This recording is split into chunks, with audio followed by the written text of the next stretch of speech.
You're not going to believe this, and I wouldn't blame you, because if I told you this story, that once upon a time, on a little island somewhere way off in the sea, there lived a race of teeny people not known to science. They lived with elephants the size of ponies. They hunted dragons that spat poisonous saliva laced with botulism and anthrax. You'd say, come on. But here's the thing. An international team of paleoanthropologists think that this story may be true. And tonight we're going to show you evidence that suggests that these little people may have existed on our planet for tens of thousands of years, and even more intriguing, there's the outside chance they may still be around.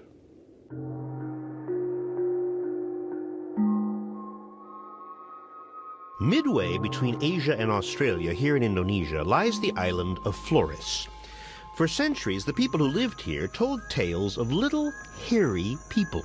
They talk about being scared of three things. One is elephants, one is tigers, and one is the little people of the forest. These small people, maybe a metre tall, hairy, with sloping foreheads, thick eyebrow ridges and no chin, and they used to come up to the village, they used to raid their crops, until one day they stole a baby, and that was it. The villagers decided to chase them out of their cave, which was the last they saw of what they call the Ibu Gogo, which is translated as the grandmother who eats everything. Ibu Gogo. Learned people, scholars, dismiss these tales as folklore, but then a team of Australian archaeologists digging in this cave, Liang Bua it's called, discovered something simply astounding.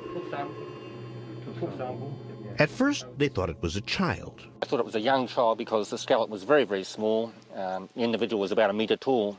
About the size of a modern 3-year-old. But then they looked more closely at the skull. The lines on top here would be different if it was a child's skull further apart. And the teeth, this was no child. It's in fact an adult. The wear and tear on the teeth shows that this individual was an adult, probably aged about 30. It was a female. We already knew she was very, very small. So then we knew he had something quite unusual. Unusual is an understatement. Jared Diamond is a scientist, an author. To me, when I heard of this, I immediately said to myself, this is the most amazing discovery in any field of science in at least the last 10 years. That big? Yeah. Why? Because it's the most drastically different human that existed in the last million years. Just to give you a taste for this, I am about 6 feet tall. Now here, this is what a full-grown pygmy looks like, 24-year-old adult pygmy. Let's check it out. About 4.5 feet tall. And here is Homo floresiensis. And let's check this. A little over 3 feet tall. That's about 1/2 my size. It's the smallest human species ever identified anywhere in the world from any time. Wait a second, says this well-respected Indonesian anthropologist. Teku Yacob says, I think she's one of us, our species, but with a rare disease. Therefore, just a small brain, microencephaly. Microencephaly can severely retard growth in modern people, so she's one of us with a growth disease. I'm sure about it, yeah.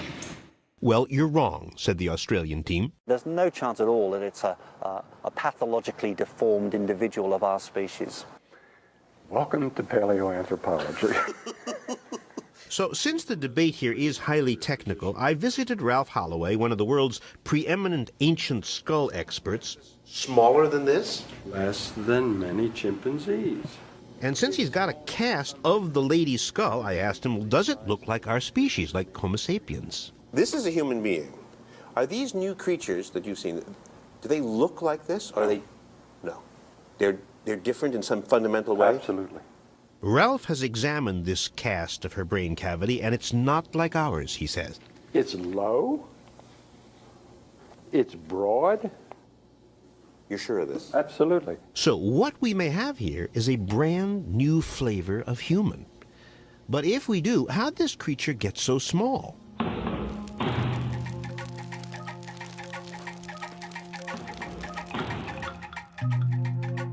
The Australians believe that Homo floresiensis descends, as we do, from the original earlier human, Homo erectus, who came out of Africa and spread to Europe and Asia.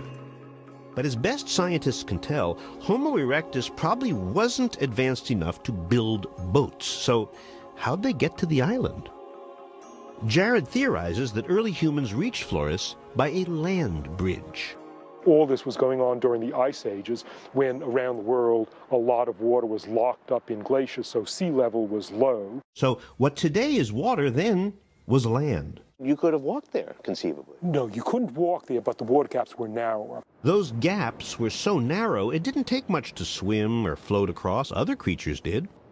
Elephants did it, monkeys did it. If monkeys could do it, why couldn't these dumb humans do it? But after they got there, he says, the ice age ended, glaciers melted, the ocean rose, and these early humans were stranded. And this may explain why they got so small. To get small on an island where there are no major predators and where there are not that many nutrients, so you really don't want to be eating any more than you need to if you want to survive. So for reasons of avoiding starvation, it's more efficient to keep small. So you're not surprised then that this group of human types could become very small? There are lots of big animals that arrive on small islands, and then over evolutionary time they shrink in size. There are islands where instead of hippos, there are pygmy hippos. Instead of buffalo, there are pygmy buffalo. Instead of elephants, there are elephants 1/8 normal scale. So maybe people landed on Flores, and they got smaller too, 1/2 our size. The amazing thing, though, is their brains were 1/3 our size. Small. You know, that's under chimpanzee, and here it is associated with supposedly sophisticated stone tools. What the hell have they found? The evidence is showing us that something with such a little brain may have been more capable of doing a lot more things than we originally thought.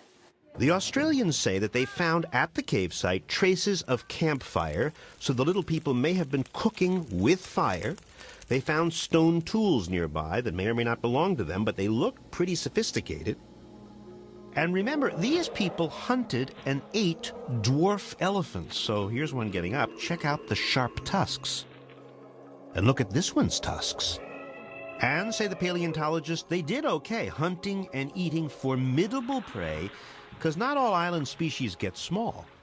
Warm-blooded animals shrink on islands. Cold-blooded animals often expand on islands to fill the niche left by lions and tigers that could not get out there. The evidence suggests little people ate Komodo dragon. And these guys weigh in at what? Up to 500 pounds, but it's worse than that. Because back then, apparently, Komodo dragons were even bigger. And if you get near their mouths, you see that spit? It's spit that contains botulism bacteria and anthrax and other things that you would not want to get infected by. Really nasty bacteria. So, most likely, if you're 3 feet tall, you'd want to hunt these animals in groups. Would that, in your sense, require some kind of signaling or language or "Watch out, Joe! Absolutely. Here comes the lizard"? Yeah, I tend to be in that camp. Yeah, I really do think that, you know, communal hunting and so forth has to involve, you know, language. Language, tools, technology, maybe the little people did all that. But if they did it with brains 1/3 our size, those brains would have been very different, radically different. And that may be one of the great lessons of this, if it turns out. You know, it may tell us, hey. Oh, you're suggesting that maybe this brain is organized differently so it can do more in a little space. Oh, it's definitely organized differently. And it may have done more in a little bit of space. Absolutely. And if that's true, brain scientists would have a whole new model for human intelligence, and that's huge. Meanwhile, back at the cave site, the Australians say they've discovered fragments from 7 additional individuals. All they claim appear to be little people. But the biggest shock was yet to come, the age of these remains. Paleontologists say the first Homo erectus creatures arrived on Flores something like 800,000 years ago. So scientists figured, well, then these skeletons will be old. We're all expecting it to be maybe 60, 100,000 years old. But when they aged these bones, one sample was only 18,000 years old. In paleontology, that's like the day before yesterday. The fact that it came out at 18,000 was pretty much a shock to everybody. A shock because that means these little people were alive during, well, modern times. We know that modern humans have been in that area for at least 50,000 years. So if you do the math, little people and big people shared this island for over 30,000 years. final question that everybody is too shy to ask is, well, did we or didn't we have sex with them? Because if little people became a different species, they branched away from humans and couldn't have babies with us and wouldn't want to. My bet is we did not have sex with them, and here's my reasoning.